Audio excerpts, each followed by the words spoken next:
அனைவருக்கும் வினோத் பரமையின் பணிவான வணக்கங்கள். நிறைய பெற்றோர்கள் ஒரு தவறை செய்துட்டு வரீங்க.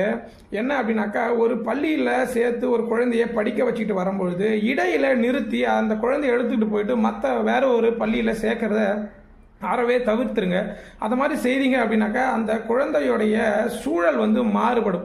அவங்களுடைய நண்பர்களுடைய வட்டாரம், அவங்களுடைய ஆசிரியர்கள் வட்டாரங்கள்லாம் மாறுபடும் பொழுது அவங்களுடைய மனநிலைகள் சிறிது இடையூறுகளை ஏற்படுத்தும். அது கல்வியில் மிகப்பெரிய ஒரு பாதிப்பை ஏற்படுத்தும். அதை புரிஞ்சுக்குங்க. ஸோ தனியார் பள்ளியில் சேர்த்துட்டீங்க அப்படின்னாக்கா உங்களால் இடையில ஃபீஸ் கட்ட முடியல, உங்களால் அதுக்கான வருமானம் பத்தலை அப்படின்னும் பொழுது நீங்கள் எடுத்துகிட்டு சேர்க்குற சூழல் வரும். அதனால் ஆரம்ப கட்டத்திலே உங்களால் முடியும் அப்படின்னா தயவு செய்து நீங்கள் தனியார் பள்ளியில் சேருங்க.